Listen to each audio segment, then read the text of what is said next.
ষষ্ঠ চলে আসছে।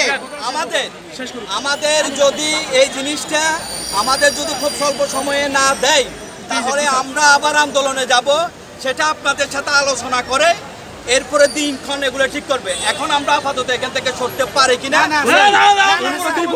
কথা বলছে, গবেষণা করে উনিও বলছে চিন্তা করেন কেমন হলো।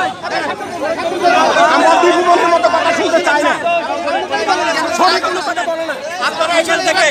আপনারা এখন এখান থেকে আগের অবস্থানে যান, ওখানে সিদ্ধান্ত।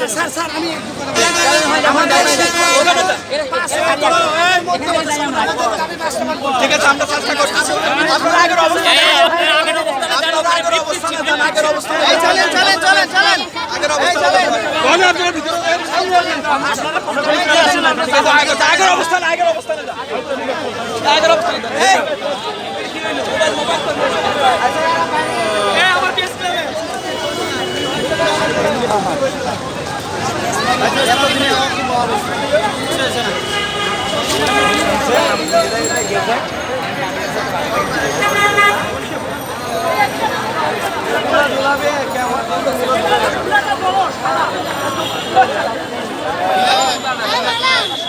দর্শক, শিক্ষকরা আজকে স্মারকলিপি প্রদান করেছেন, তারপরেও তারা এখানে বিশ্বাস পাচ্ছেন না।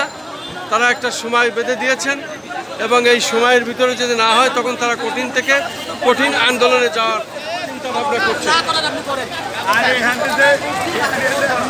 আপনি কি মনে করেন যে এটা দাবি তাড়াতাড়ি একটা সিদ্ধান্তে পৌঁছাতে পারে? না, আমরা মনে করি এটা খুব দ্রুত আমরা ইয়ে করবো। যদি না হয় আমরা আবারও রাজপথ দখল করবো।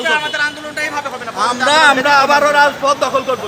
আমরা এরপরে আন্দোলন, আপনারা স্মারকলিপি জমা দিচ্ছেন তো? জমা দিয়েছি। আমরা পরবর্তী আন্দোলন অত্যন্ত কঠোর থেকে কঠোরতর করব। ওনারা কি বলছেন কি আপনাদের? আমরা বলছি শূন্যপদের ভিত্তিতে আমাদেরকে ভর্তি দিতে হবে। ওনারা পারস্পরিকের জন্য ওরা ব্যবস্থা করতেছে, যেটা দ্বারা আমাদের শতকরা 1 ভাগ শিক্ষক উপকৃত হবে না। আমরা চাইছি এটা সংস্কার করতে হবে। তারপরে ওনারা আমাদেরকে ডেকে নিয়ে বলেছেন যে আমরা এটা নিয়ে খুবই চিন্তিত এবং এটা নিয়ে আমরা ভাবতেছি। এই ভাবনার শেষ কবে, আমরা এই শেষটা দেখতে চাই।